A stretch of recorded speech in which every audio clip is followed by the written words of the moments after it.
After my parents died, my sister and her husband planned to throw me out of the house and even took money from my college fund. But someone stepped in and surprised them. I never thought I'd be writing this, but here I am, feeling lost and betrayed by my own family. I'm a 22-year-old college student in my final year, living with my older sister Hannah, 29, her husband Alex, 31, and their 5-year-old son Jacob. It's been a tough year since our parents died in a car crash, and things have only gotten worse. Growing up, Hannah and I never had the best relationship. She's 7 years older than me, and I always felt like she hated me. When I was born, our parents were overjoyed. They'd been trying for another child for years, and I was their miracle baby. Hannah was already in elementary school by then, and I think she felt pushed aside. I remember one incident when I was about 6. It was my birthday, and our parents threw me a big party with all my friends from school. Hannah was 13 at the time, and she spent the whole day sulking in her room. When our mom tried to get her to join the celebration, Hannah screamed that she hated me and wished I'd never been born. I was too young to understand then, but that memory has always stuck with me. As we got older, the divide between us only grew. Our parents doted on me, always praising my grades and achievements. Hannah was a good student too, but she struggled more in school and didn't have as many extracurricular activities. I tried to include her in things, but she always pushed me away. When Hannah went off to college, I thought maybe things would get better between us. But whenever she came home for breaks, she'd barely acknowledge me. She'd spend most of her time out with friends or locked in her room. Our parents tried to get us to bond, but it always felt forced. After Hannah graduated and moved back home, things reached a breaking point. She'd constantly make mean comments about how I was the golden child and how unfair it was that our parents were paying for my college when she had student loans. I tried to explain that I'd gotten scholarships too, but she wouldn't listen. Then, last year, our world fell apart. Our parents were driving home from a weekend trip when a drunk driver hit them head-on. They both died at the scene. Hannah and I were devastated, but I thought maybe our shared grief would bring us closer. I was wrong. Since I moved in with Hannah and her family, she's been cold and distant. She barely speaks to me except to criticize or give orders. Alex isn't much better. He follows Hannah's lead and treats me like an unwanted houseguest. The only bright spot is little Jacob, who adores me. We spend hours playing games and reading stories together. It's the one thing that makes this situation bearable. But yesterday, everything fell apart. Jacob and I were playing hide-and-seek upstairs. He was running to hide when he tripped at the top of the stairs.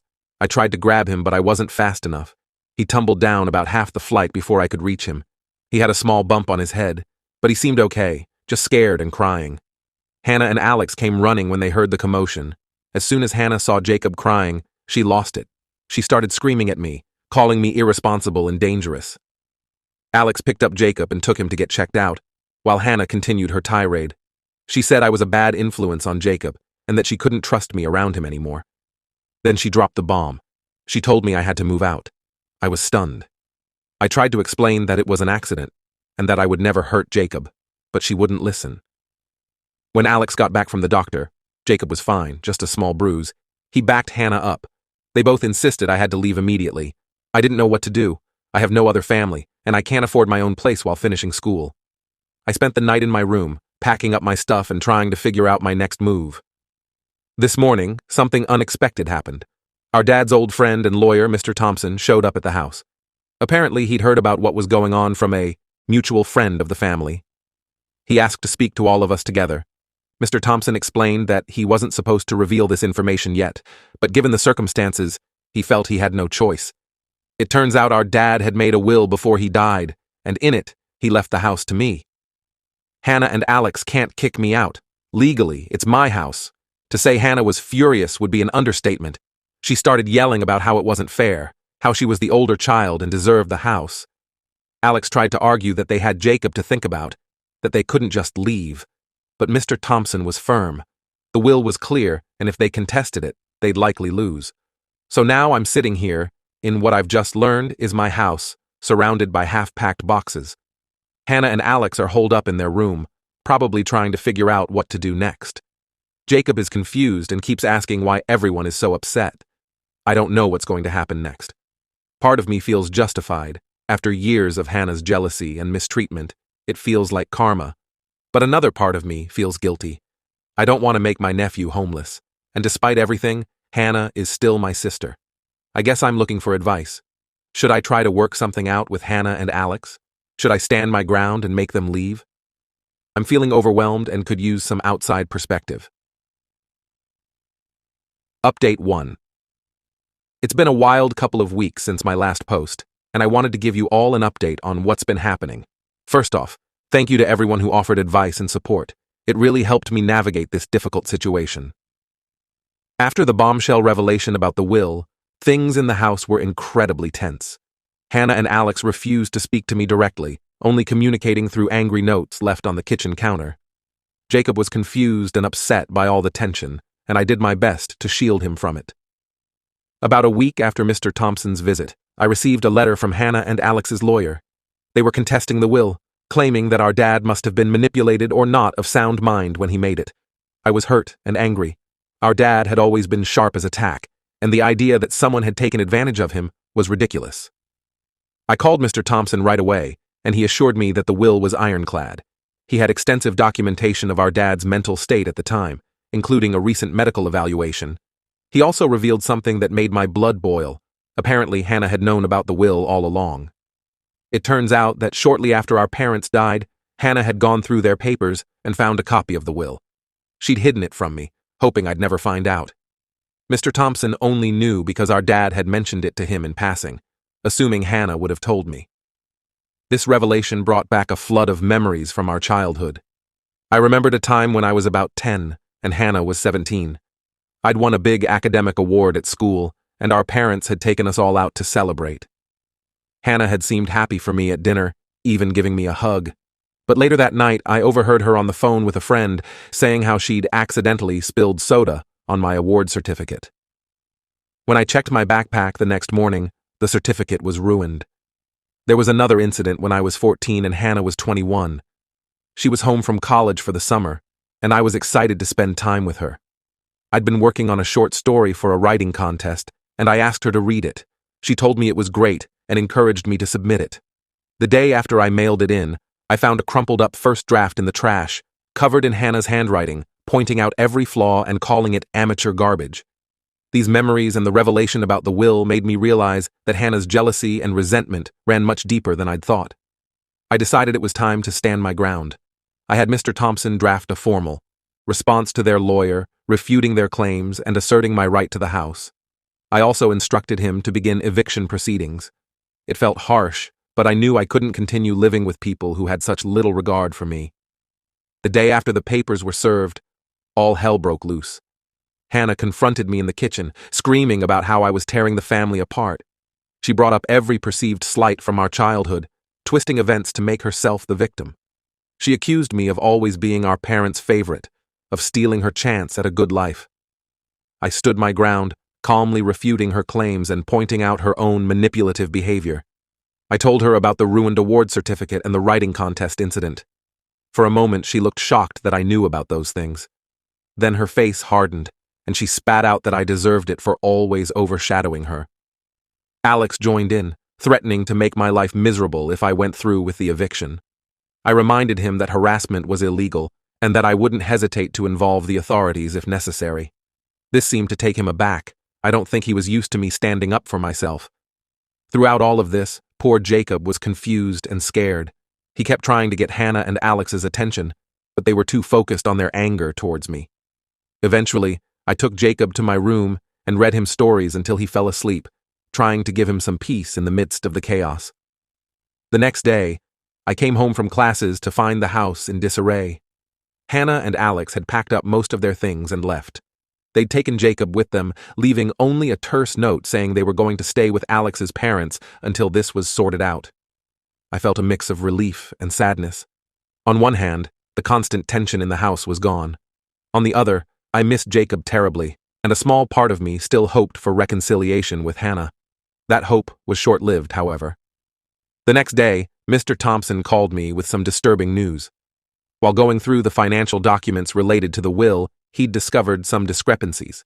It appeared that a significant amount of money that was supposed to be my college fund, had been withdrawn over the past year.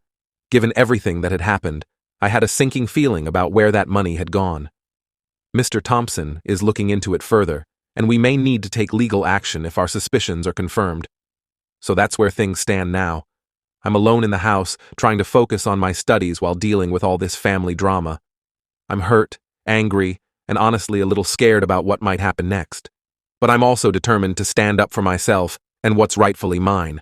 I'll update again when I have more information about the financial situation or if anything else major happens. Thank you all again for your support. It means more than you know. Update 2. Hello everyone. It's been about a month since my last update, and a lot has happened. I want to thank you all again for your support and advice. It's been incredibly helpful during this difficult time. First, let's address the financial situation I mentioned in my last update. Mr. Thompson's investigation confirmed our suspicions. Hannah had indeed been dipping into my college fund. Over the past year, she'd withdrawn nearly $50,000, claiming it was for family expenses related to my living with them. This discovery brought back a memory from when I first moved in with Hannah and Alex after our parents' death. I'd overheard them arguing about money late one night. Hannah had been insisting they needed to use all the resources available to them, while Alex seemed hesitant. At the time, I thought they were just stressed about the added expense of having me there. Now, I realized they were likely discussing my college fund. Mr. Thompson advised me to file a civil suit to recover the money. I was reluctant at first. Despite everything, Hannah was still my sister, and I worried about the impact on Jacob. But then I remembered all the times Hannah had taken advantage of me, all the way back to our childhood. There was the time when I was 12 and Hannah was 19, home for summer break from college. Our parents had given me some money to buy a new bike, and I was so excited. The day before we were supposed to go shopping, the money disappeared from my dresser. Hannah swore she hadn't taken it, and our parents ended up giving me more money for the bike. Years later, I found out from one of Hannah's old friends that she'd used the money for a spring break trip, bragging about how easy it was to fool her naive little brother. With these memories fueling my resolve, I agreed to proceed with the lawsuit. Mr. Thompson filed the necessary paperwork, and we waited for Hannah's response. It didn't take long. 2 days after the suit was filed, Hannah showed up at the house, alone. She was calmer than I'd seen her in years, but there was a coldness in her eyes that sent a chill down my spine. She tried to convince me to drop the suit, alternating between guilt-tripping and veiled threats. She brought up our parents, asking what they would think of me suing my own sister. I countered by asking what they would think of her stealing from me. This seemed to strike a nerve, and for a moment I saw a flicker of shame cross her face. Then she switched tactics, threatening to tell everyone we knew that I was abusive towards Jacob. I knew it was a bluff. There were no grounds for such an accusation, but it still hurt that she would even consider such a thing. I stood my ground, telling her that I was done being manipulated and taken advantage of. I told her that if she returned the money and agreed to family counseling, I would consider dropping the suit. She laughed bitterly and stormed out, saying I'd regret this. The next week was a whirlwind of legal proceedings. Hannah and Alex tried to counter-sue, claiming that the money was rightfully theirs as compensation for my living expenses. However, Mr. Thompson had thoroughly documented all of my contributions to the household, including the part-time job I'd taken to help with bills. During the proceedings, more financial irregularities came to light. It turned out that Hannah and Alex had been living well beyond their means, racking up credit card debt and taking out loans. They'd been using my college fund to cover their lavish lifestyle, assuming they'd never be caught. The judge was not impressed with Hannah and Alex's behavior. In the end, the court ruled in my favor. Hannah and Alex were ordered to repay the full amount they'd taken from my college fund, plus interest. They were also formally evicted from the house, with 30 days to vacate the premises. I felt a mix of emotions as I left the courthouse. Relief that it was over, sadness for the relationship I'd lost with my sister, and worry for Jacob. Mr. Thompson assured me that we could petition for visitation rights with Jacob if Hannah tried to keep him from me. As I write this, Hannah and Alex are in the process of moving out. They've been cold and hostile, but thankfully, there haven't been any major incidents. Jacob is confused and upset, and it breaks my heart to see him caught in the middle of all this. I'm trying to focus on the future now. With my college fund restored, I can finish my degree without financial stress.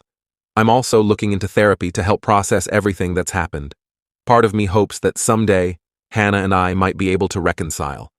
But I'm also learning to accept that it might not happen, and that's okay. I deserve to be treated with respect and love, and I'm no longer willing to sacrifice my well-being for someone who doesn't value me. Thank you all again for your support throughout this journey. Your kindness and advice have been a lifeline during this difficult time. I'm not sure what the future holds, but for the first time in a long time, I'm feeling hopeful.